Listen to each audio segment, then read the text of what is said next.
Hello everyone, magandang gabi sa inyong lahat. It's, ano oras na ba?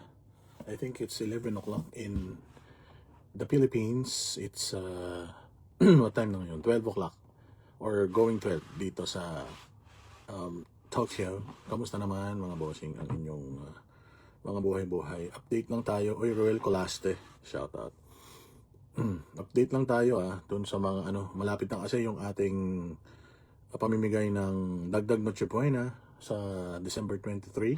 Tinry kong mag-live sa sa isa kong YouTube channel. Subukan ko na lang mag-live doon sa sa mobile. O tinry ko kasi dito sa laptop ko, hindi ko siya ma-connect kasi yung isang YouTube na connect dito. So, ko lang, yung mga banateros na interesadong sumali sa ating Panoche Buena. So currently meron na tayong at least 63 na maswerteng mabibiyayaan ng ating Panoche Buena. Pandagdag lang naman. Dagdag lang tayong 1K per banateros. So ngayon pa lang pwede na kayong mag-send ng inyong mga entries. Ang gagawin ko na lang, I will take note ng mga entries ninyo. Basta ang gawin natin, kailangan nakafollow kayo sa, mag-send kayo ng screenshot na nakafollow kayo sa Boss Dada TV YouTube channel, nakafollow kayo sa Boss Dada 2.0 YouTube channel, nakafollow din kayo sa Facebook page natin, at mag-share kayo ng mga videos both doon sa Boss Dada TV at saka sa Boss Dada 2.0. Mag-share kayo ng video sa inyong Facebook. At kung kaya nyo rin mag-share sa inyong YouTube, mag-share din kayo ng video. So, kailangan ko lang ng screenshot ng yon. Bali, ilang screenshot yon. Screenshot ng follower kayo sa Facebook. Screenshot ng follower kayo sa YouTube, Boss Dada TV. And follower kayo sa Boss Dada 2.0.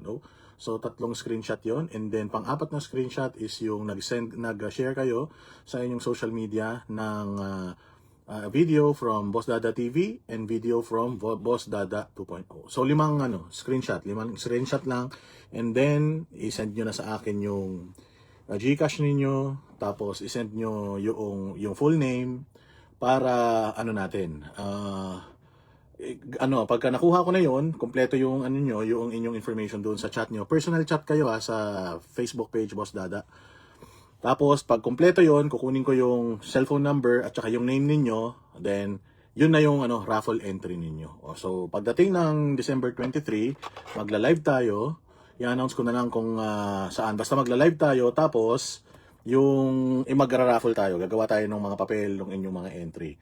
Make sure lang na sa December 23 ay kayo, pag nabunot ko at tinawag ko yung pangalan nyo, siguraduhin nyo lang na nandoon kayo sa live. Kasi kung wala kayo sa live, sa December 23, hindi kayo eligible. Kailangan yung pangalan ng GCash at saka pangalan nyo sa Facebook kailangan parehas. Hindi pa pwedeng magkaiba. And ang eligible lang na sumali sa ating pa GCash pamasko, ang eligible lang yung mga nasa Pilipinas. Okay? So, kayong mga OFW, ibalato na natin to sa mga kababayan natin sa Pilipinas. Oy, Kwentong Bubwit, shout out sa iyo. Oy, follow ninyo yan si Kwentong Bubwit. Yan yung gumagawa ng mga cute na mga videos ni Inday Saring ginagawa niyang baby. Grabe yun, napakahusay ni Kwentong Bubwit. Ilang beses na natin siya na-meet, and napaka-cute na tao niyan, pati yung kanyang pagkatao ay sobrang cute, napakabait.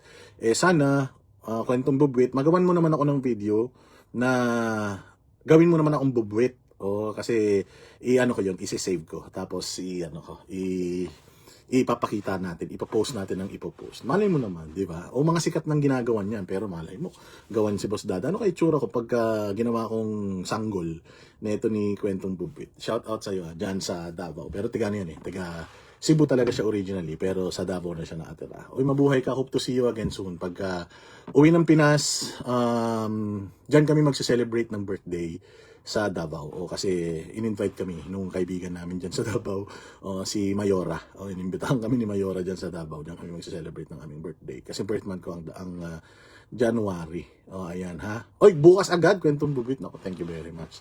Alam ko napakahirap niyan magsasayang ka ng oras dahil wala naman akong kwentang tao. Pero maraming salamat pa din sa'yo. Basta ayun yung mga gustong sumali, make sure kayo ay nasa Pilipinas, ha? Ano na lang, proof na lang na kayo ay nasa Pilipinas. O, ano ninyo, doon na lang, ibigay na lang natin sa mga Pilipino, ha? Wag na sa mga nasa ibang bansa. Kayong mga nandiyan sa, kayong mga nandiyan ng mga OFW, pabayaan na natin to sa mga kababayan natin dito kasi mahirap ang buhay dito eh. Isali mo kaming OFW, hindi lahat ng OFW may pera. Oo, Aziz, kaya lang may trabaho man kayo. Meron man kayong pera, sweldo kahit papaano. Yung mga nandito sa Pilipinas, mga follower natin, mga Grab driver, mga angkas driver, mga tendera, mas kailangan man nila yun. Sige na naman, ibigay na natin to sa kanila. Okay lang ba? O, bigyan na natin sa kanila. Tsaka, syempre, ilan lang naman yung kaya natin pamigay. Kung mayaman ako, kung meron akong 1,000,000, bibigyan ko 1,000,000 Kasama kayo lahat. O, kaya lang, syempre, limited man lang. Ang kaya ko lang i-pledge, coming from my pocket, mga 30K, tapos may tumulong na sa atin na, parang 20 plus na eh. O, so, mayroon tayong close to 60 na mabibiyayaan. No, close to 60 na mabibiyayaan mga. Syempre, kung kasama, uuwi din ako ng Pilipinas, pwede ba ako? Sige, pwede ka, basta nandito sa Pilipinas. Bigyan na natin to sa kanila, yung mga nasa Pilipinas, wag na yung mga nasa abroad. Kasi, bagamat, lahat naman tayo, nag-struggle ba, financially. Pero syempre, kayo dyan sa ibang bansa, kahit papaano, meron kayo sweldo. Meron kayong kahit papaano may papadala sa family nyo sa Noche Buena. Kompleto na Noche Buena ng family nyo. I'm sure, kahit mga 3,000, 4,000 to 5,000, naka-ready na yung ninyo, yung pang Noche Buena, Medianoche ng mga family niyo dito sa Pilipinas. So, yung mga nandito sa Pilipinas, pakahirap ng buhay dito sa Pilipinas, promise. Yung mga araw-araw na nanonood sa atin, mga nag-grab, nag-aangkas, nagta-taxi, ibigay na natin yung sa kanila, ha? Okay lang ba? Sige na. Basta ganun ha, ayun ang natin, yun ang gagawin natin. Sa mga gusto pang humabol, gusto mag-pledge, Boss D, pledge ako ng 3 Pinoy o 3 pamilya, pledge ako ng 5, 2, 1, message lang kayo sa akin para natin, dagdag natin, kung ba, meron kang extra 1K, di isang pamilya na rin yung mabibigyan natin dito sa Pilipinas, ha? So, sana sa Pilipinas na lang, Luzon, Visayas, Mindanao, konti man lang yan. Kaya alam ko, madami kasing nagpapadala ng entry. Di do-draw lots na lang natin. Pag tinawag natin, nanalo si ganito, nandiyan ka ba? Pag lumabas yung pangalan mo dyan, nandiyan, di panalo ka, papadala natin yung GCash. Pero, pag nag-live tayo, kinuha ko yung number, tapos wala kayo dyan, hindi kayo present. Parang pag Christmas party, di ba ganun? Di ba yung mga Christmas party sa sa ibang sa mga kumpanya, pagka draw lots na tapos wala ka, binibigay nila sa iba yun. So magla-live tayo sa December 23. Gawin nating mga live natin mga hapon para gising lahat, di ba? Basta magpe-pledge daw si Regina Constantino. Yan. Magpe-pledge ka pala tapos sasali ka, ikaw talaga Regina, mayaman ka na eh. 'Di ba? Yung mga saan ang GCash? Sige, ilagay mo diyan, ilagay niyo yung GCash ko. Pag hindi nakita, if 5K sa akin boss dada, pag hindi nakita i-follow. 5K ang ang i-pledge mo. Sige, di maganda. I-pledge mo para at least, hindi ba? Sa mga sa mga gusto lang. Yung mga ayaw naman, okay lang yan. Syempre hindi naman tayo lahat nakakaluwag eh. Kung nakakaluwag. Basta ang number ko is 0998-952-2379. Pakilagay dyan. Pakitype naman, tas ipipin ko. Ate Mayel, pa-favor naman, pa-type 0998-952-2379. Ayan. Pakilagay na lang. 0998-952-2379. Ikaw na nga lang Regina, maglagay 0998-952-2379. Kasi pinapakita ko every time na may matatanggap ako. Ini-screenshot ko yung mismong GCash, tapos pinopost ko eh. Para at least alam nyo kung magkano na yung natatanggap natin. At least alam nyo, ayan. Ay, grabe naman si Mayora, wait lang ha. Ayan, pinaano ko na dyan. Grabe naman, social naman yung nagpin ng number natin. Ayan yung number natin. Kung meron lang kayo, kaluwag-luwag kayo, isang Pinoy, 2 Pinoy, ayan. Nyo lang dyan. Gcash nyo, tapos pag may natatanggap naman ako, pinopost ko sa Facebook, yung magkano na yung Gcash natin, plus yung 30K na ilalabas ko. So, ganun karami. Kung makakolect tayo ng mas marami pa, mas marami tayong matutulungan. Pero yun nga, bigyan na lang natin sa bigyan na lang natin sa mga kababayan natin dito sa Pilipinas, ha? Oo. So, yung mga gusto magbigay, yun lang, Gcash yun lang dyan. Name, number, and full name. Ang full name ko is, Boss Dada.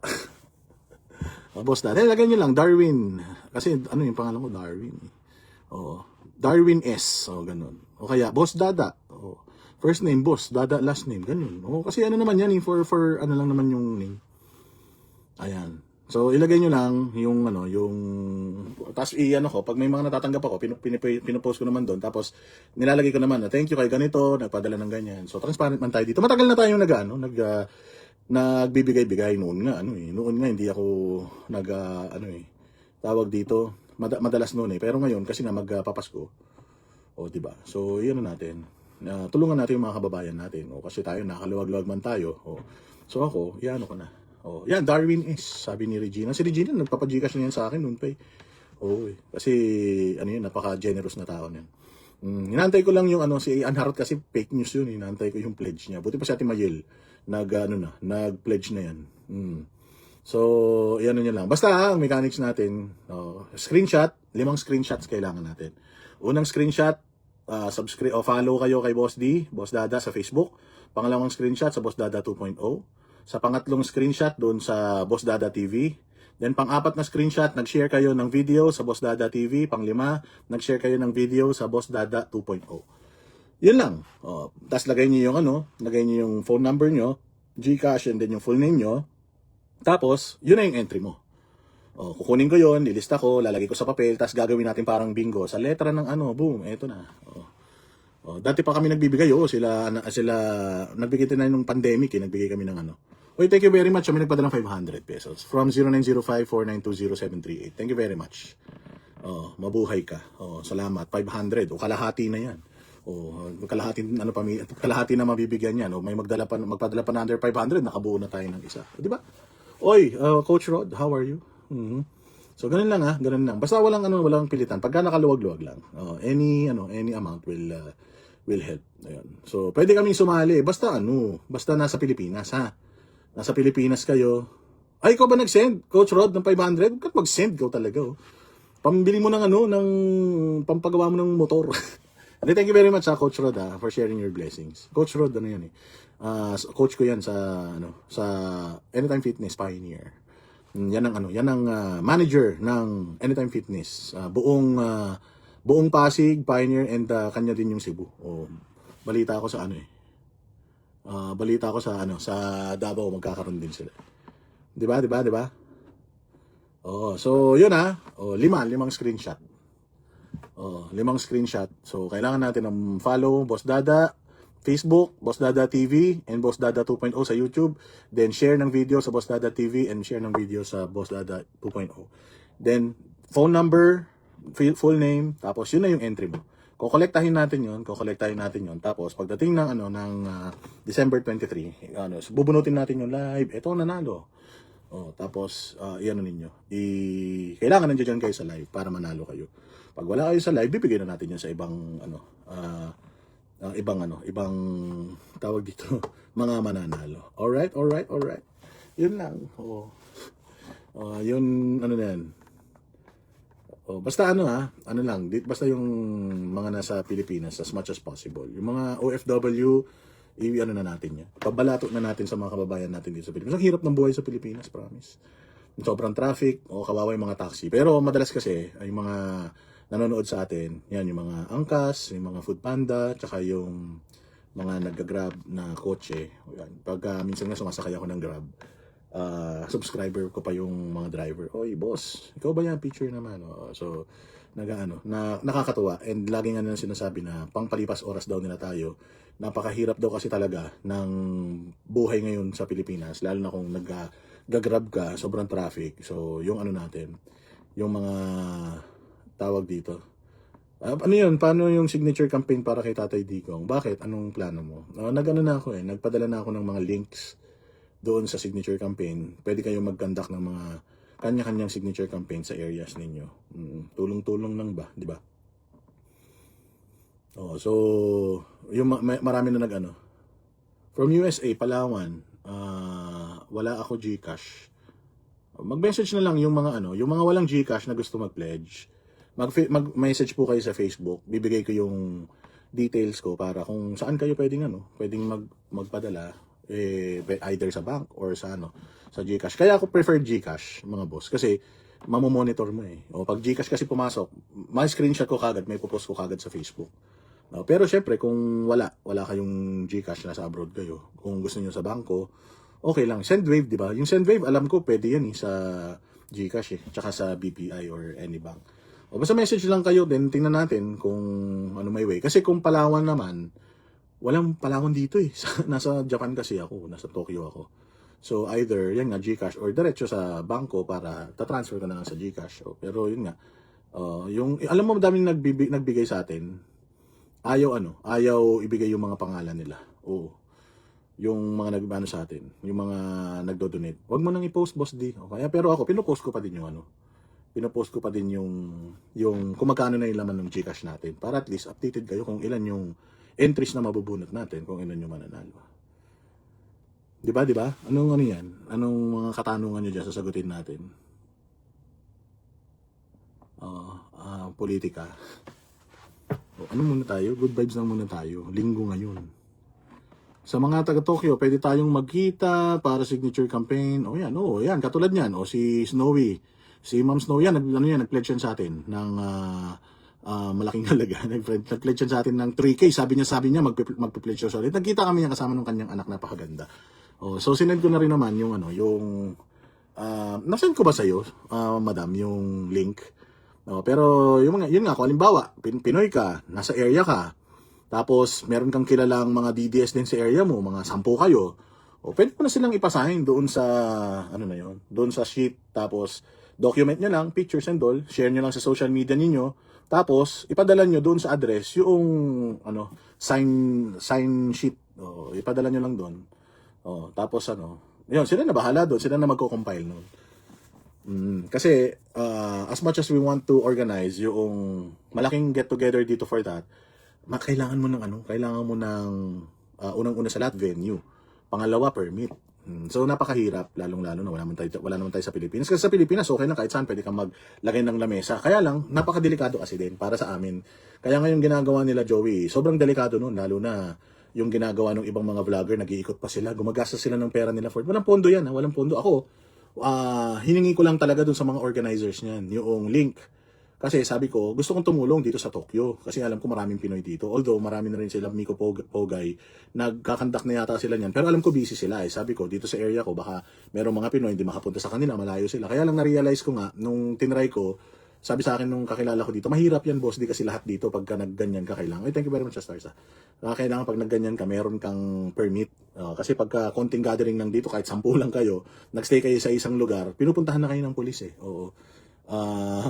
Medyo mahigpit sila dito pagdating sa ganyan. Lalo na kung medyo political, mahigpit. Kailangan mo talaga ng venue o yan nga si Snowy, nag-ano nga siya o-offer nga siya, may kilala daw siya na lugar. Pero yun nga ang problema, syempre malaki din ang Tokyo, scattered din yung mga OFW dito, hindi rin lahat may time para magpunta doon on that day. So sabi ko, na lang, ipadala na lang yung link sa mga gusto, may time na papirmahin yung mga kakilala nila. Kahit hindi nyo mapuno yung isang sheet, halimbawa 5 lang yung napapirma mo, pwede mo nang ipadala yon doon sa address na nakalagay doon sa link na pinapasa ko.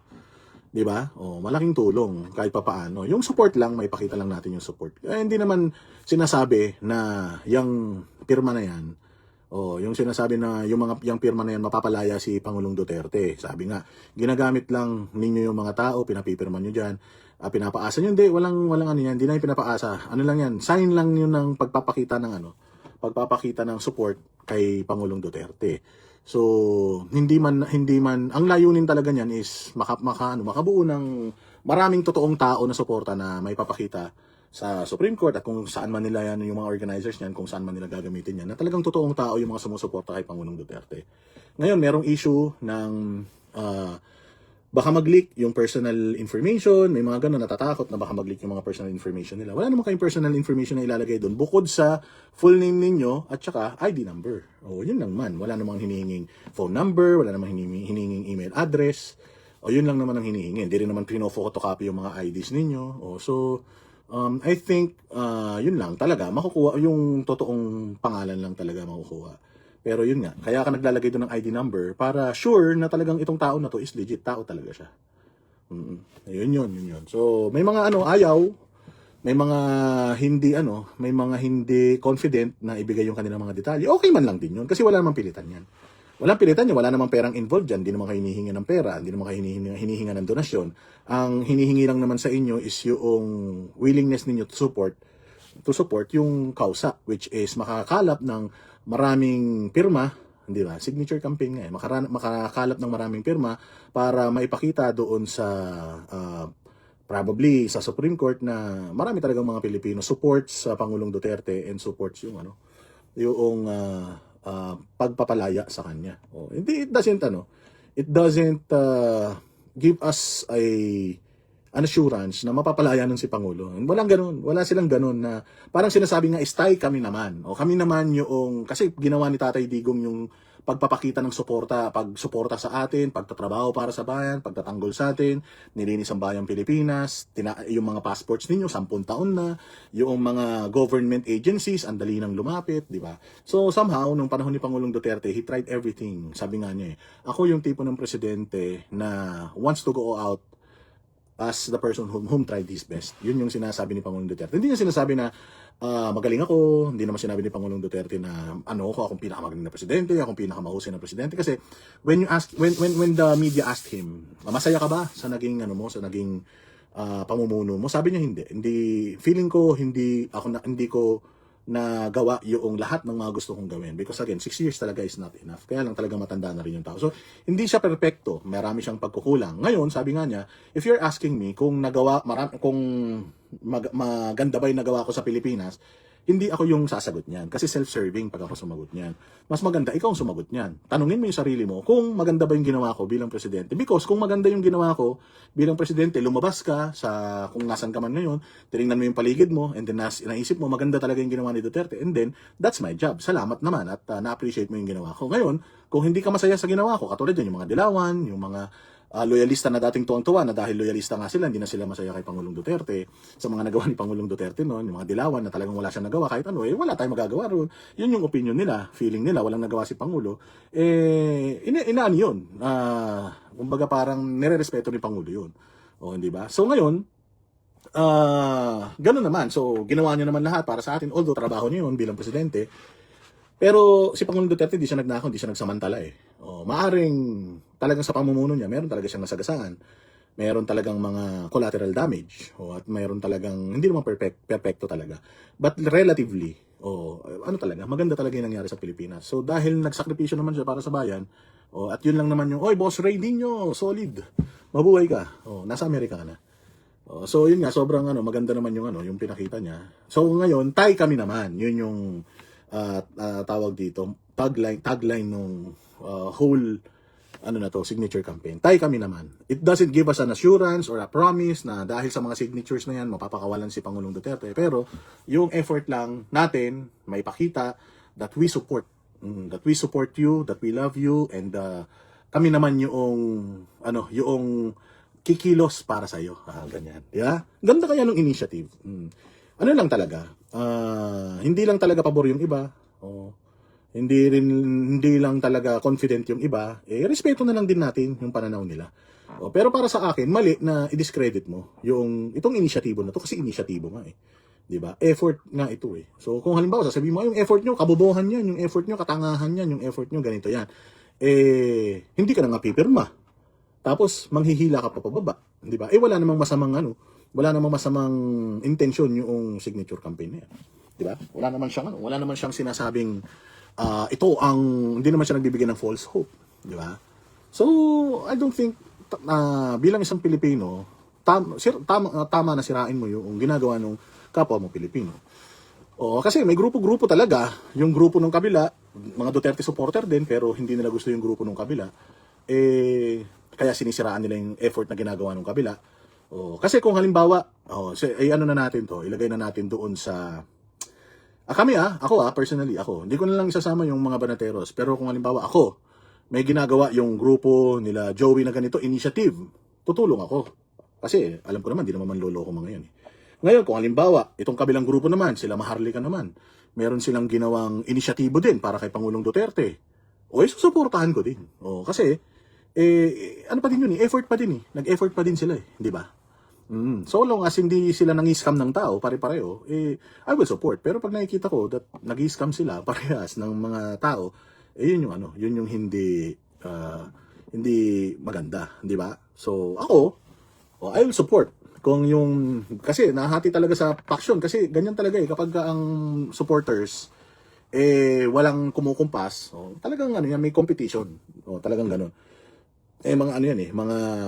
Ang strong ang personality ng mga vloggers So, kung halimbawa, itong grupo na to, itong kabilang grupo, may grupo rin sila, tapos nag-aaway sila, ikaw, bilang isang Pilipino, pakinggan mo yung kabila, i-pick up mo lang yung mga magaganda. Ngayon, kung halimbawa, ito, nagsasalita against dito, sinisiraan niya ito, tapos makikisabay ka rin, wag mo nang pakialaman yung away nila. Halimbawa, parehas naman yan na pro Duterte. Yun lang yung kunin mo sa bawat side. Yun lang. Kung ano yung mga sinasabi nitong side na to, pabor kay Duterte, doon ka lang kumuha. Kung ano yung sinasabi ng kabilang side, pabor kay Duterte, yun ang kunin mo. Yung away nila, wag mo nang tangkilikin yun. Di ba? Wag mo nang tangkilikin yun. Kasi katulad yan, si Maharlika, inaatake niya kami, inaatake niya ako, inaatake niya kung sino, dahil lang close din kami sa kabila. Di ba? So ako, hindi ko na pinakikialaman yun. Opinion niya yun sa akin. Wala na akong pakialam doon. Pag may sinasabi siya na pabor sa mga Duterte, kukunin ko yan. Kasi pabor sa mga Duterte. Ngayon, kapag may sinasabi siyang negative about sa kabilang grupo, labas na ako doon. Opinion niya yun tungkol doon sa kabilang grupo. Ganun din sa kabila. Kaibigan ko sila, tapos meron silang sinasabi tungkol dito, hindi ko na pipick upin yun. Hindi ko nga content yun Hindi ako doon nakafocus. Nakafocus ako doon sa parehas na sinasabi na mag-aaway sila. Nakafocus ako doon sa sinasabi na nakakatulong sa kausa natin bilang Duterte supporter. Di ba? So ako, ang i-advocate ko, bagamat, sabi ko nga sa inyo, si Maharlika, binabanatan niya rin ako, labas na ako dun. Opinion niya yun sa akin. Galit niya yun sa akin. Ewan ko, for whatever reason. Bahala siya. Kung galit siya sa akin, walang problema. Galit siya sa akin dahil kaibigan ko yung kabilang side, okay lang, walang problema. Pero pagka may sinasabi siya na maganda para sa laban natin, okay ako dun. Kukunin ko pa rin. Hindi na kasi kami, tapos na kaming makipagkompetensya sa mga vlogger. Kasi ako, ilang taon na rin ako nagvo-vlog. Nagsimula noong bago mag-eleksyon. So, na ako. Tapos na kami doon sa kompetensya, pagalingan. Mas magaling si ganito, mas magaling ako kay ganyan. Tapos na kami doon. Doon na kami nakafocus sa sa totoong laban natin, which is katiwalian. Diba? Pag tama, palakpakan, pag mali, banatan. So, maraming mga magsasalita against me. Wala na ako doon. Marami nga, naghahamon pa ng debate. Wala, masasayang lang man oras ko doon. So, hindi ko napapansinin yun. Doon na ako sa kausa. Doon na tayo sa agenda natin, which is ipaglaban ng bayang Pilipinas. Nandun na tayo. Di ba? Wala na yun. Tapos na kami doon. Hindi na kami ganoon. Kaya nga, nasa na tayo Binigyan tayo ng opportunity para mag-level up di ba? Nandoon tayo sa ano ba ang problema? Doon sa pangalan ko, middle name. Hindi naman kailangan ng middle name. Wala namang middle name sa ibang bansa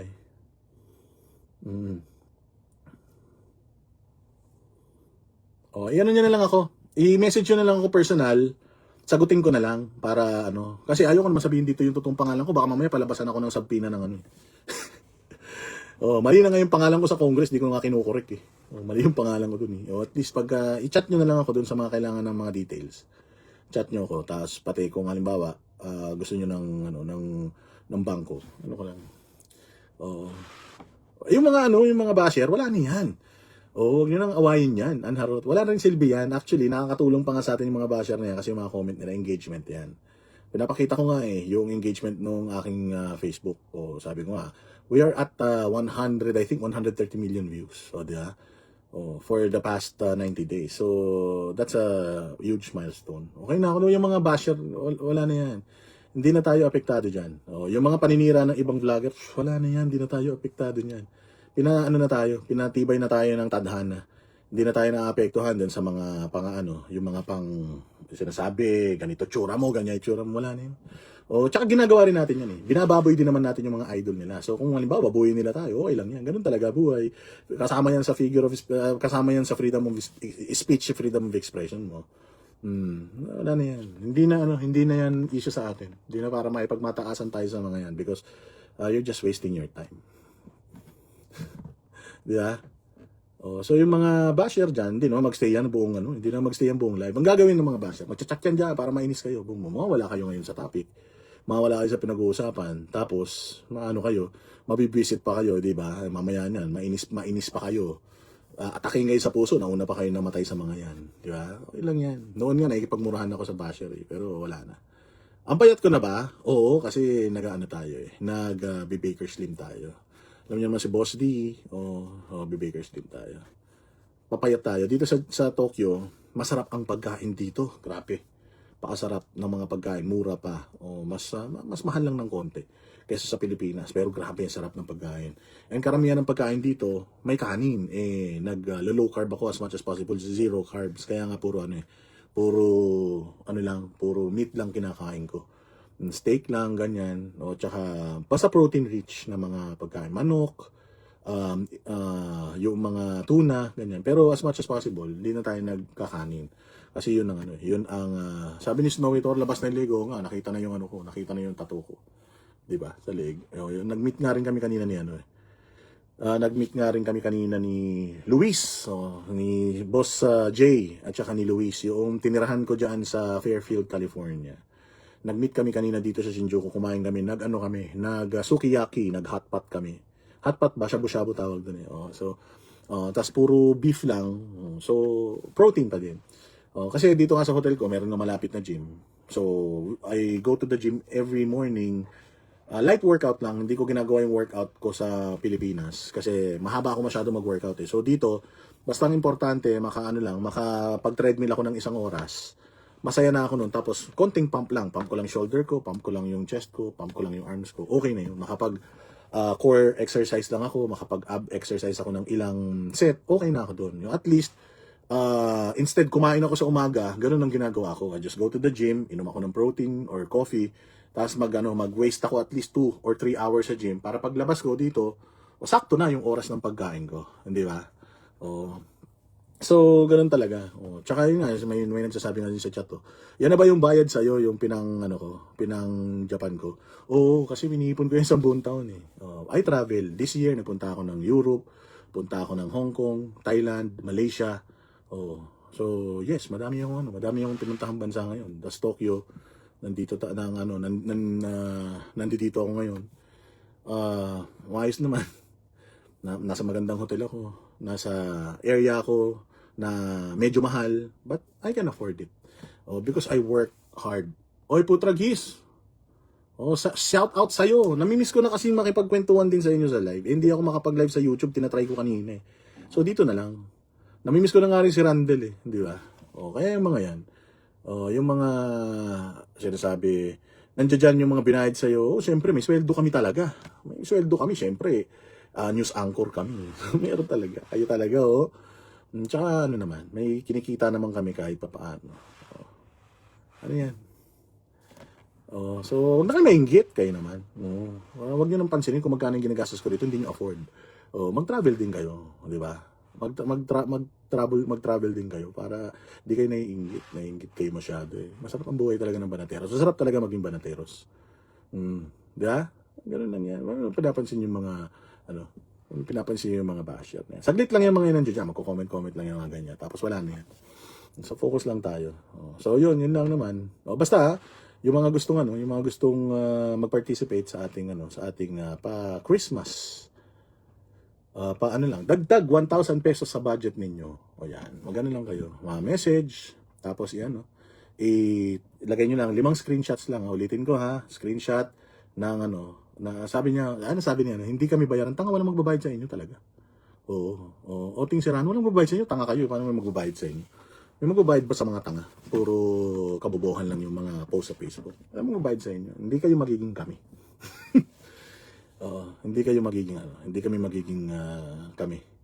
Kaya, sorry na lang. O, hanggang maglalaway na lang kayo sa amin. Inom muna ako ng Japanese milk tea ko. Hindi pala milk tea to, lemon tea. Ayan na, 5 lang ha. 5 ano lang yan. 5 tawag dito, screenshots. Follow sa Boss Dada TV, Boss Dada 2.0, and Facebook. Tapos, mag-screenshot na nag-share kayo ng video from Boss Dada 2.0 and Boss Dada TV. So, that's 5 screenshots. Tapos, yung inyong name, yung inyong GCash, basta kayo yung taga-Pilipinas. I-verify ko yan kung kayo ay nasa Pilipinas. Tapos, kukunin ko yung number nyo, i-raffle draw lots natin pagdating ng 23. Tapos, sasabihin ko, nanalo si Ann Harot, nandito ka ba? O, bibigyan kita ng ano. Oy, send ako GCash mamaya. Yan ang gusto ko kay Putragis. Siyempre si Putragis yan.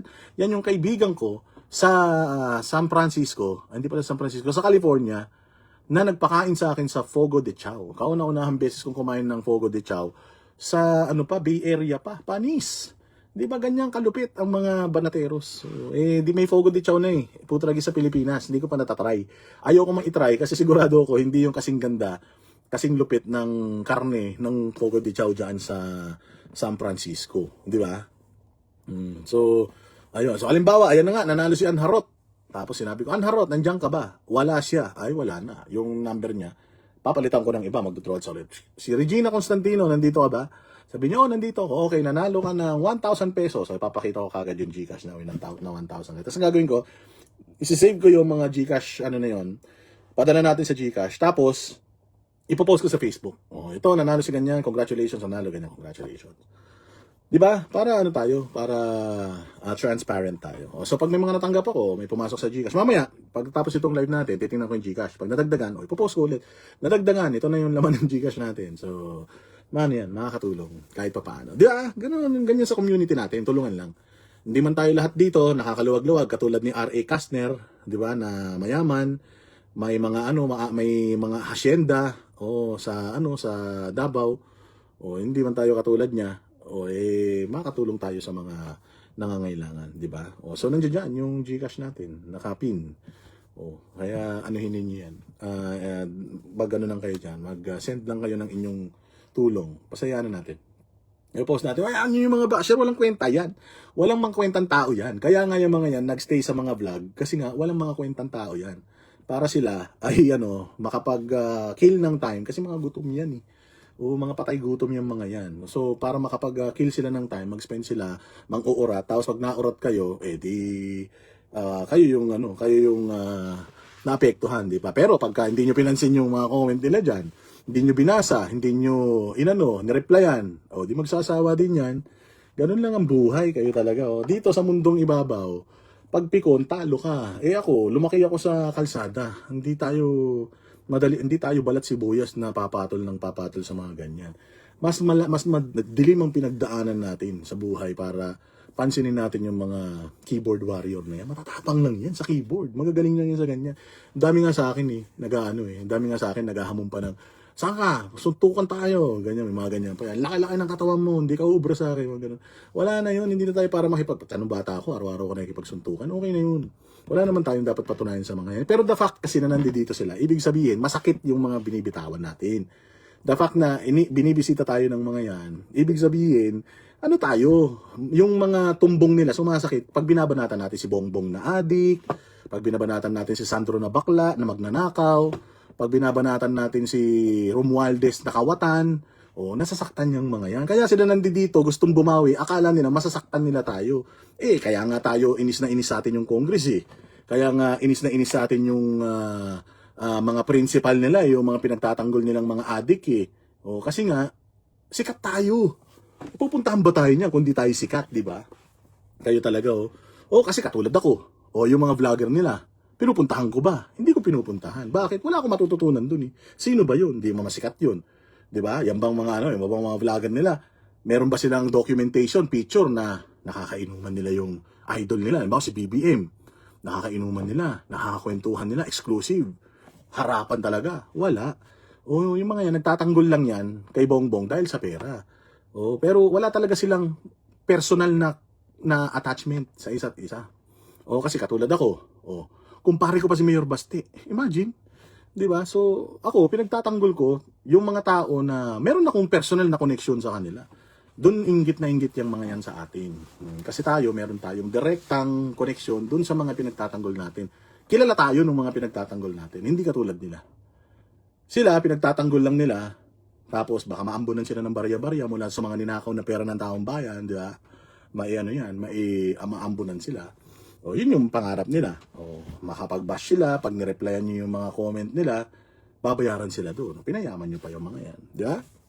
Wala na yun. Hindi na ano yan, hindi na para. Tinanin nyo, mamaya-maya mawawala na yung mga yan. O kasi nga, pag di nyo sila pinansin, wala na yan. Kasi the more na pinapansin nyo sila, the more na tuwan-tuwa sila. Ibig sabihin, nasasaktan kayo sa kanila.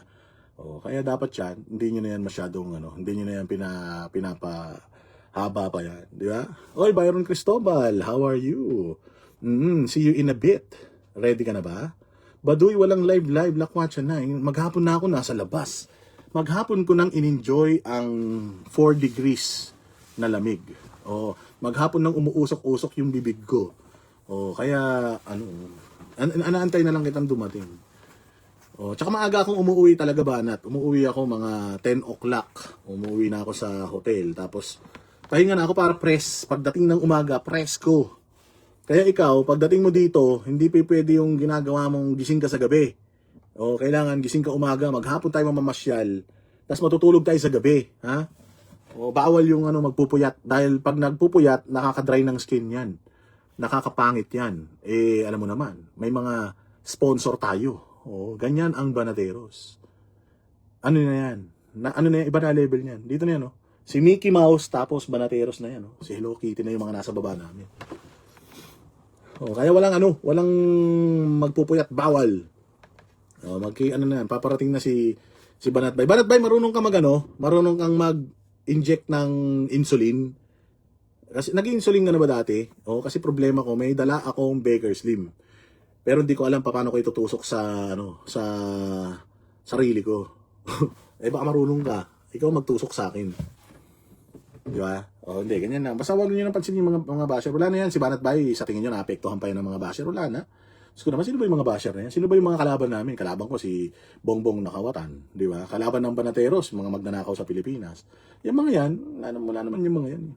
Wala naman mga utak yung mga yan. No? So, mga comment nila, pag di nyo binasa, lumagpas, sayang lang yung type nila. Di ba? Kaya ako, wala yan. Walang sa akin yan. Wala nang effect sa akin yung mga yan. Lakas ko mang asar, yung lakas ko mang asar araw-araw sa Facebook. Sabi ko nga sa inyo, yung tumbong ni Bongbong, araw-araw mahapdi sa akin yan. O, yun ang natin, target natin. Mga basher, wala yan, maliliit na tao lang yan, ganito lang yan, no, maliliit na mga lang yan, maliliit na mga nilalang lang yan. Walang yan, walang weight yan sa buhay natin. Maganda, mag-comment lang sila dyan, para mas maganda, no. Sinong basher, mga bayit na squammy? Mga yan, mga mahihirap na mga tao. Yan yung mga taong problema pa nga nila yung kakainin nila bukas. Pero mahilig naman bash sa social media.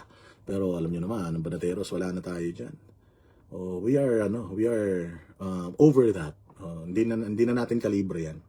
Di ba, madami pa nga. Debate daw kayo ni ganito. Tangina niyo, ba't ako magdi-debate diyan? Putang ina. Sino ba yan? Pero kung gusto nila, na lang. Magkita na lang kami somewhere, tapos magbarilan na lang kami kung gusto nila, di ba? Wala yan.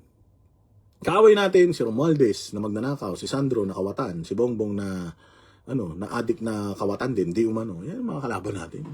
Yan, mga alternative pag-check ng insulin. Pag daw umiebs at lumulubog, mataas daw sugar, walang hiya ka. Hindi, yung GLP-1 yun.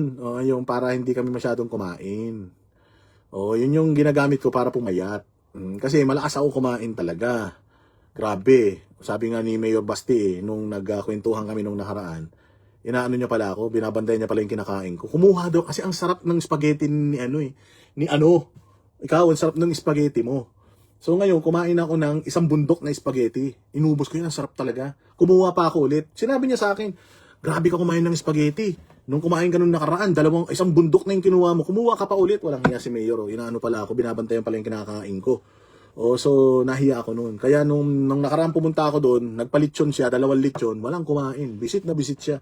Sabi niya, mga walang hiya kayo, para kayong mga adik, hindi kayo kumakain. Pagbalik niyo sa susunod, di na ako magpapalit yun, sabi niya. Pero kasi nga, dahil yun sa GLP-1. Sabi ni Luis, diyan daw sa Amerika, meron daw patch na GLP-1, hindi ka daw magugutom for 10 hours. Pero ako, mas gusto ko yung GLP-1 na ini-inject kasi, meron din siyang fat burning, nakasama. So, nagbe-burn ka ng fat at the same time, wala ka masyadong intake. So makakatulong yun para makapag-diet ka. Kasi kapag may GLP-1 ka sa system at kumain ka, mag-ano siya. Tawag dito. Pag kumain ka, yung iutak mo, sasabihin niya na, walay na, busog ka na. Ganyan. Hindi ba?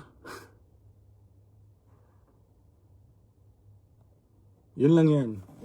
So, GLP-1. Maganda yun, maganda.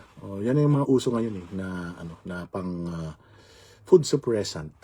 So, meron akong dala dito good for 1 month yun. Bali tatlo. Tatlo na 2 dose lang naman yun. Para lang matulungan ako na hindi ako chumicha. Dexcom yung patch. Sabi ni Luis meron nga daw GLP-1 patch. Dito rin sa Japan nung nakasakay ako nakaraan sa taxi, meron lumalabas na parang oral naman na GLP-1. Kasi yun ngayon yung hit, yung in demand. Kay Baker Medical, yun yung tinitake natin. Every week nag-i-inject tayo para bawasan yung mabawasan yung ating chicha. PM Sen, sabi ni Regina Constantino. Thank you very much, Regina. Sa iyong suporta. Alam ko naman si Regina laging nakasupport yan namimiss ko lang din yung mga natin, tropa pits natin na dating nakasama natin sa live. 'Di ba? Anong oras na ba ngayon? Anong oras na ba dito sa Rolex ko? 12:22 na dito sa Tokyo. Diyan naman sa diyan sa Pilipinas it's 11:22. 1 hour 1 hour ahead ang Tokyo sa Pilipinas, di ba? Tingnan nyo. Kayo nang ayon sa basa, hindi nyo nang bayaan yan. Naman yung mga yan? Mabilis lang yung mga yan magta-type, pero hanggang dyan lang yung mga yan. Wala naman tibay na maasahan yan. Ano ba gusto nyo pag-usapan natin? Na issue ng gobyerno, yung ginisa kanina. By the way, get well soon sa lahat ng mga senador na may sakit na ngayon. Get well soon sa lahat ng mga senador na nagkasakit na dahil halos inaabot sila ng halos magdamag. Ginaabot sila ng halos magdamag doon sa budget. Ini-scrutinize kasi talaga nila yung budget Si Senator JVRs naka-confine na ngayon, tapos nagkaroon na ng pneumonia, Diyos ko po. Dahil halos mula umaga, mag-start daw sila ng mga 9 o'clock sa budget deliberation. Inaabot daw sila ng alas 2 ng madaling araw. So nagbagsakan yung mga immune system nila. So may mga sakit sila. Si Senator Bongo may sakit din. So yun ang natin. So get well soon yung mga senador. Kailangan yung gumaling kasi niloloko na naman tayo nitong administrasyon natin Kanina nga yung pinost ni Leviste, yung budget ng Department of Education, binawasan nila ng halos 50 billion. Inapprove ng Senate yung budget na mas mataas, tapos sa BICAM sa Congress binawasan na naman nila ng close to 40 billion. So dito mo talaga makikita na fake news itong si Bongbong Marcos kasi sinasabi ni Bongbong Marcos na na legacy niyang education, we have to do this and do that. 'Di ba? Meron silang podcast nung nakaraan with yung mga students, and sinasabi niya na yung mga yung education late na blah blah blah blah blah blah. Again, it's against the law na ang budget ng DPWH mas malaki kaysa sa budget ng DepEd or ng education sector.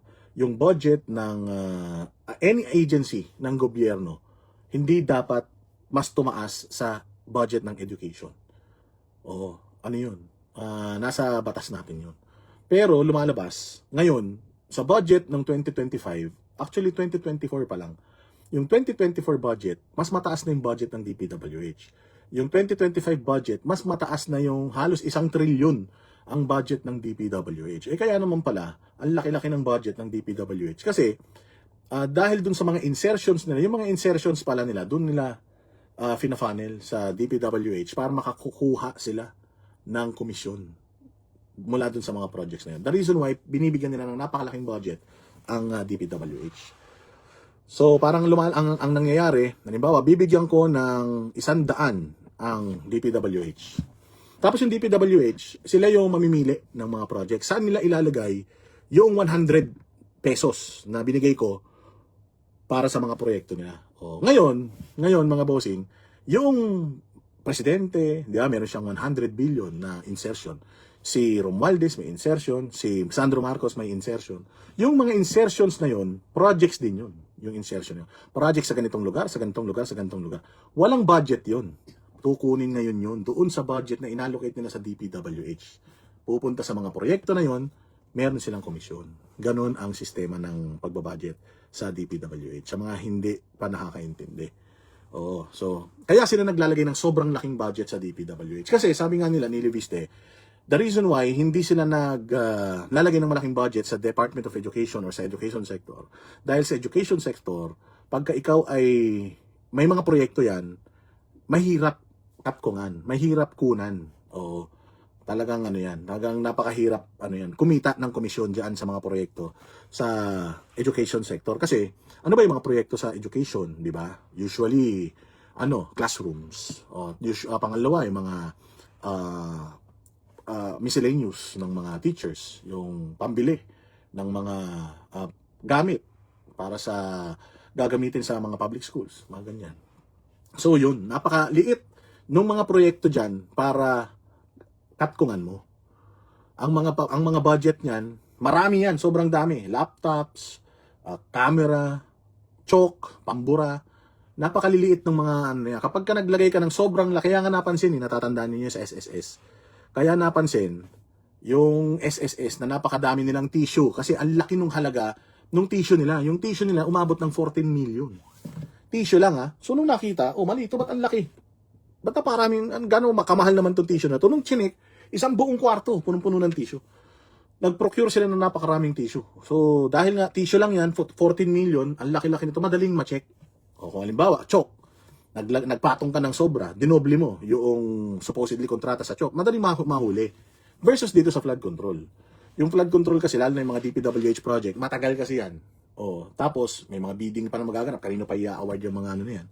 Tapos bibisitahin mo pa. Kung natapos o hindi. Hindi ba? So, mas malaki yung budget pati yung pumupunta sa DPWH yung mga projects kasi nga overpriced yung mga materialis. Hindi katulad sa education sector. Kaya binagsak nila yung sa education at tinaas nila ng sobra yung sa DPWH. Dahil nga, yung mga insertion nila, yung pera na inallocate ng gobyerno sa DPWH, yun din yung binabawi nila using yung insertion nila. So, bagsak ulit ang budget, bumaba pa ang budget ng Department of Education or ng education sector. Tapos, ang laki pa rin ng budget ng DepEd. Ito ang masaklap nito, mga bossing. Ang budget ngayon, marami pa rin daw insertion, tapos wala ng flood control. Ngayon walang flood control walang flood control. Halimbawa, ang budget ng DepEd noong 2025, halimbawa lang. Halimbawa, ang budget nila is 10 billion. Yung budget ng DepEd ay ng DPWH, halimbawa 10 billion. Itong year na to, ganun pa rin yung budget nila. 10 billion pa rin. Or mas malaki pa. Walang flood control projects. Bakit ang laki pa rin ng budget na ibinigay mo sa kanya? Ang sabi nila, kasi magfo-focus tayo sa farm to market road. Di ganun din, parang flood control din yun. Di ba? Kasi papaano mo mapatutuhanan na mapupunta talaga siya sa farm to market road. Proyekto pa din yan, DPWH pa din The same agency na loko-loko nakahanap ng loophole kung paano paikot-ikutin yung pera So it's the same thing. Nagbago lang, hindi nga lang sa flood control ilalagay, pero sa projects pa din ng DPWH. Wala nang tiwala ang mga tao sa DPWH. Yung flood control project din naman yun. It is supposed to be a legitimate projects, yung mga kaya lang, ginawa nga nilang ghost projects di ganun din, magkakaroon din ng ghost projects sa farm to market road. Pag sinabi mong farm to market road, ang lalayo niyan. Mga liblib na lugar yan, mga kabundukan yan. Sinong mag-check niyan doon? Natatandaan nyo yung isang istorya tungkol sa, I think saan yun saan ba yun? Yung sa Ampatuan, yung Maguindanao. Maguindanao. Meron daw isang pinapagawa na tulay doon sa Maguindanao. Ngayon, may nagpunta doon na mag-inspect. Hinahanap niyo kung nasan yung tulay na pinapagawa. Di ba meron nakalagay dito na may tulay dito? Nasan yun? Ba't wala? Alam mo daw ang sagot noong opisyal doon sa Maguindanao. Kung yung tulay nga nawawala yung tao pa kaya? Tragis yan. Alam mo yung ibig sabihin? Tama nga naman. Kung yung tulay nga hindi mo makakita ikaw pa kaya? Tao ka lang. Ang dali mo ibaon. So hindi na bumalik yung inspector doon. Ganon kahirap ang sitwasyon, lalo na kung farm to market road. Dinala yan sa kaibot-ibutura ng Pilipinas. Sino magche-check niyan? Sinong may lakas ng loob pupunta sa liblib na lugar ng tawi-tawi para i-check yung kalsada? 'Di ba? Wala. So ganun, mas madaling mas madali, ganun pa rin, katulad pa rin ito ng flood control. At saka ito ang problema natin, pagka walang flood control projects. Kasi hindi naman natin gusto na mawala yung flood control project Gusto natin meron pa rin flood control project. Ang sa atin lang, pag inilagay mo sa flood control, dapat gawin talaga yung flood control project ng maayos. Katulad ng mga flood control project sa Davao. 'Di ba? Maraming mga flood control project sa Davao, hindi naman depektibo, magandang pagkakagawa, walang nasisira. Nagbabaha doon pero nawawala din. Ngayon, pag tiningnan mo lahat ng mga flood control projects ng Davao, nandoon lahat, hindi nawawala. Hindi siya ghost project. Pag pumunta ka ng ibang lugar, may mga flood control, siguro sa 10 flood control, baka 3 lang ginagawa. Yung 7, flood ghost project na. Yun ang problema. Hindi naman sinasabi natin na wag nang pondohan yung flood control kasi importante na pondohan mo yung flood control. Kasi tinan mo pag ziniro mo yung flood control projects, wala nang maglilinis ng mga imbornal kasi kasama yan yung paglilinis ng mga kanal, yung pagtanggal ng mga bura tuwing summer, nakikita niyo yun? Kasama yun sa flood control project. Ngayon kung walang budget, wala nang gagawa nun. So kung walang budget ang flood control, bumaha, umulan, bumagyo, bumaha, may masisisi ka. Sisisi mo yung gobyerno. Ba't bumaha? Ang sasagot lang sa'yo ng gobyerno kasi nga hindi tayo nagpondo ngayon sa flood control. Wala tayong pondo sa flood control. Zero. Kung ziniro mo yun, patay tayo, babahain tayo sa 2026. Kasi kung yung may flood control nga, binabaha pa tayo, di lalo na kung walang flood control. Sa totoo lang, ayaw ko natanggalin yung flood control, yung budget para sa flood control. Ang gusto kong mangyari na yung flood control, talagang maigawa yung proyekto. Yun yung gusto natin. Hindi natin gusto na i-zero. Kaya sabi ko, gago rin itong mga to, ziniro mo yung flood control. Di pag bumaha next year, yari tayo. I-expect na natin sa 2026, babaha ng sobra-sobra. Bakit? Walang flood control project Pantakin mo ang flood control budget natin per day is 1.5 billion.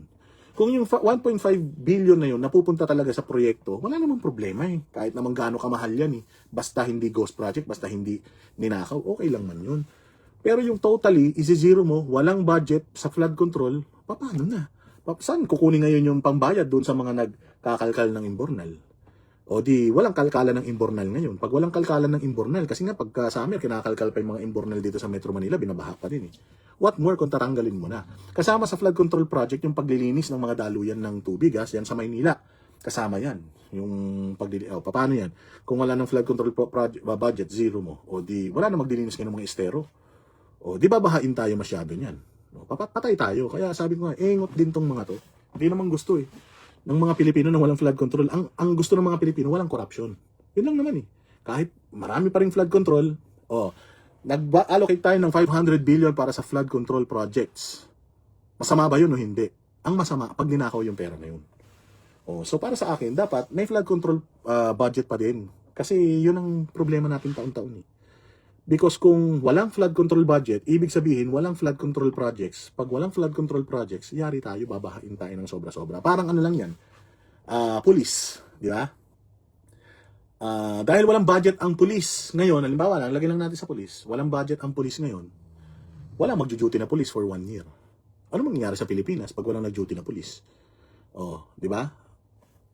Wala nang magtitingin ng peace and order, wala nang magme-maintain ng peace and order sa Pilipinas. Kasi nga, wala ng pulis Sinara mo lahat ng opisina ng PNP.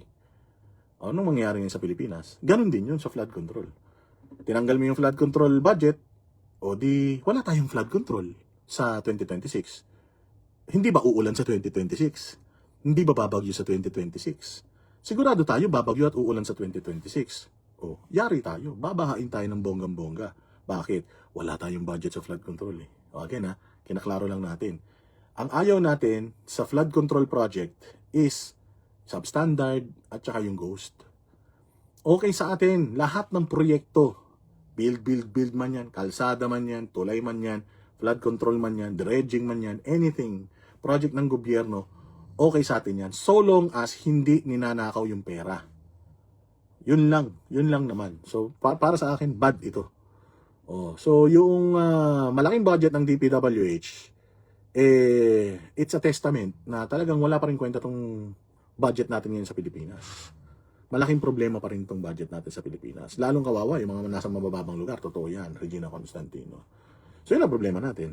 Yun ang kakaharapin natin sa 2026. Kaya humanda kayo, yung mga nasa mabababang lugar, yung mga nandyan sa Tumana, sa Silangan, dyan sa Rizal, yung mga binabahang lugar, dyan sa Navotas, dyan sa Caloocan, dyan sa Maynila, lahat ng mga lugar na binabaha dyan, i-expect ninyo na mas lalo pang babaha sa inyo. Bakit? Wala budget ang flood control. So kapag walang budget ang flood control, walang flood control projects na magagawa unless yung mga flood control projects na yun inapondohan na nung nakaraan. But for 2026, wala. So, wala. Mag-ingat kayo. Mag-ingat kayo dahil sigurado, malulunod kayo sa basa 2028. So, yun nga yung pinakamagandang logic nun na walang budget ang Armed Forces of the Philippines. Walang budget ang PNP. So, therefore, walang papasok na pulis. Walang papasok na sundalo. Anong mangyayari sa Pilipinas pagka ganun? Ganun din yun. Same goes with flood control project. So, dinala nila yung budget sa farm to market road. Kailangan natin yun. Yung farm to market road na yan. Kailangan natin yan. Kasi nga, yan yung isa sa mga proyekto ni Pangulong Duterte at ng NTF-ELCAC. Meron kaming pinuntahan nung nilindol sa Mindanao. Sa Davao, di ba? Nag-relief operation ng SMNA Foundation. Yung liblib na lugar na pinuntahan namin, may kalsada. Ang layo talaga niya sa main highway. Ang haba rin ng kalsada na yun. Tinanong namin yung mga tao, sinong gumawa ng kalsada dito? Kasi dulo na yun ng Davao. Ano na yun, hindi Davao City, iba na ang gobernador doon. Dulo na yun ng so, ang ganda ng kalsada. Sinong gumawa ng kalsada na to? Ang sabi ng mga taga ron, ang gumawa nito, si Pangulong Duterte, NTF-ELCAC. Kasi nga, importante yun. Importante yung kalsada, papunta dun sa mga liblib na mga kabundukan. Kasi, pagka may magandang kalsada, madali silang maaabot ng serbisyo ng gobyerno. Ngayon, yung mga NPA, ayaw nila ng may magandang kalsada, papunta dun sa mga bundok. Bakit? Ang target kasi ng mga NPA, yung mga lumad. Yung mga lumad, mababa lang edukasyon na inaabot nila. Elementary, maswerte na pag nakapag-high school sila. So sila yung mga talagang may hirap ang buhay sa bundok. Pupuntahan sila ngayon ng mga makakaliwa. Tapos kakausapin sila. Mahirap ba ang buhay ninyo? Tutulong kami sa inyo. May mga dalang bigas yan, pagkain, ayan. Ito, kami ang tumulong sa inyo. Hindi ito gobyerno. Kasi ang gobyerno, wala silang pakialam sa inyo. Ang tanging may pakialam sa inyo ay kami, ang CPP-NPA. Ang gobyerno na kalaban ng gobyerno ng Pilipinas. Kasi ang CPP-NPA, parang silang gobyerno . Parang may sarili silang pamamahala. Kaya nga sila kumukuha ng mga revolutionary tax kasi doon ang gagaling yung lahat ng mga lahat ng mga proyekto nila kung ano man 'yan. So ang proyekto nila talaga is palakasin yung kanilang sandataang lakas para labanan yung gobyerno. So madali nilang nabobola yung mga kababayan natin na mga nasa liblib na lugar na halos hindi na nararating ng serbisyo. Magsiservisyo sila kunyari doon, magtuturo sila sa mga estudyante ng mga bata kasi walang eskwelahan dito, hanggang elementary lang kayo. So kami na magtuturo sa inyo. So ngayon parang ang nagiging gobyerno doon sa mga liblib na lugar is yung tumutulong sa kanila, which is CPP. Ganon sila nang re-recruit. Ayaw talaga nila na ang isang lugar maging modern dahil sa kalsada kasi nga hindi na nila mabobola yung tao ron. Ayaw nila magkakuryente doon kasi nga gusto nilang i-exploit yung kahirapan ng mga tao ron sa bundok. Gusto nilang i-exploit yon para magalit sa gobyerno na tingnan nyo sa Maynila, ang ganda ng mga kuryente, ang ganda ng mga kalsada. Mahal lang nila yung mga taga Maynila. Kayong mga nandito sa bundok, hindi nila kayo mahal. Hindi, wala kayong kwenta sa kanila. Kaya, mag-aklas tayo. Ganun ang ginagawa nila. Gagalitin nila yung mga nandoon. Gagalitin nila, sasabihin nila na hindi kayo mahal ng gobyerno, kalaban ng gobyerno. Nabi-brainwash nila hanggang sa yan ang brainwashing ng mga rebelde. So maganda yung farm to market road. Kung totoong farm to market road yan, mapupunta talaga sa farm to market road yung budget. But if hindi mapupunta doon yung budget, walang kakwenta-kwenta yan. Malaking bullshit yan. yung ano na yan, yung paglalagay ng budget yan. It's the same ano, sabi nga nila ibang ano lang, parehas na bagay o parehas na variety, ibang nga lang ng klase. O parang prutas din yan. O pero yung isa saging, yung isa mansanas, ganun din yun. O parehas lang na i-exploit nila yung or mahanapan nila ng loophole. Dating ghost project na flood control, magiging ghost project na farm to market road lang din yan. Same issue yan, paikot-ikot lang yan. Wala nang ano yan. Wala nang katapusan yan. So yun ang problema natin. Kaya kailangan din natin talaga maglagay ng mga senador na hindi papayag sa korupsyon. Kasi kung corrupt ang ang Congress, corrupt ang Senado, wala yan. Tapos ang presidente ganyan pa. Ang presidente wala sariling katinuan. Yung presidente di umano adik. Wala mangyayari talaga sa bayang Pilipinas. O kahit na gaano karami yung pera makolekta natin sa mga buwis, kung pupunta lang sa mga bulsa nila, wala rin. Ang Pilipinas, paatras pa rin, palubog. Hindi tayo umaangat.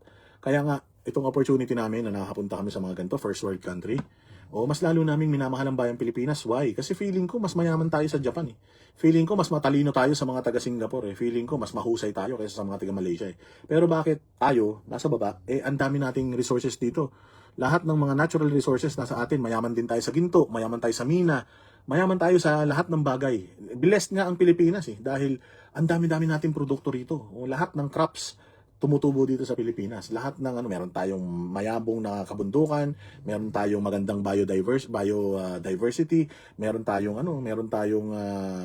magandang mga syudad, tapos very hospitable pa ang mga Pilipino, magaling tayo mag-English. Lahat na nga kung titingnan mo nasa bayang Pilipinas, nasa atin Pero bakit ganun? Bakit mas mayaman itong mga bansang ito kaysa sa Pilipinas? Because dito, lahat ng buwis, malaki man ang binabayaran nila sa buwis, lahat ng buwis nila napupunta sa maganda. Hindi katulad sa Pilipinas, kahit anong magkandakuba tayo, magbayad tayo ng buwis, ninanakaw lang ng mga politiko. So, ang problema ng bayang Pilipinas, yung politiko, yung politika, yung sobra-sobrang demokrasya, yun talaga ang problema natin. Maniwala kayo, mga bossing. Kaya ako, nabigyan ako ng opportunity na makapunta dito. So, yung mga nakikita ko dito, sa Pilipinas, yun yung pinapanalangin ko. Sa Pilipinas, gusto ko magkaroon ng ganito. Sa Pilipinas, gusto ko ganito rin. Di ba? So, somehow, yun nga yung pinagtataka ko dun sa mga senador natin, mga naging presidente, sa mga congressman. Napupuntahan naman nila ng lahat ng mayayaman na bansa, nakakapagbakasyon naman sila, lahat naman naiikot nila. Pero bakit?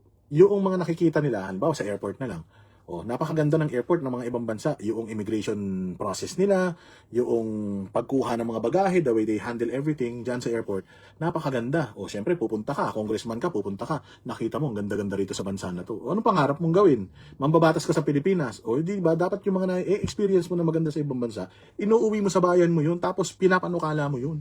Para magkaroon tayo ng ganung Katulad ni Inday Sara, ang ginagawa ni Inday Sara, pupunta siya sa ibang bansa, kinakausap niya yung Filipino community doon. Ano yung mga magaganda rito sa inyo na pwede nating i-apply sa Pilipinas? Ganun ang ginagawa ni Inday Sara. Yun ang nakakapagtaka dito sa mga politiko natin sa Pilipinas. Wala.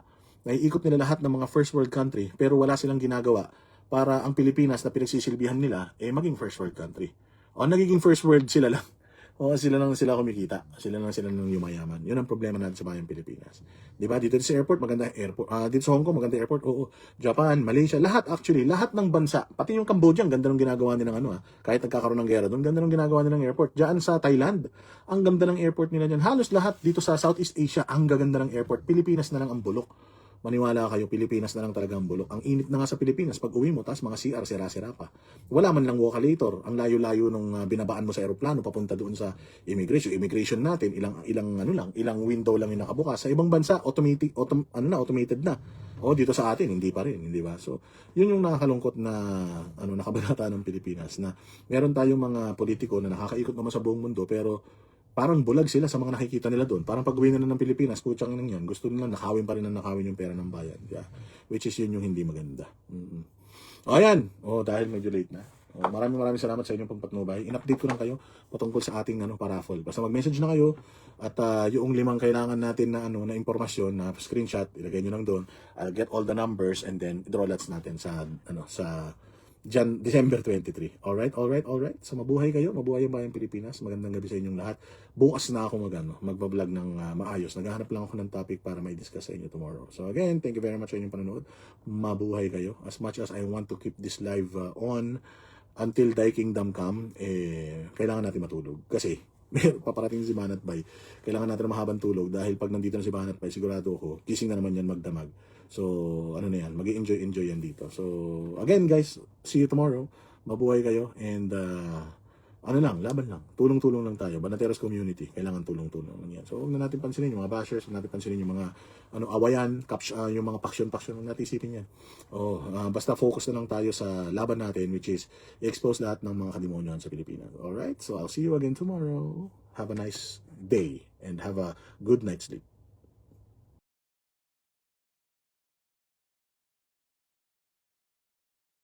Kami ang boses ng masa, hindi natatakot.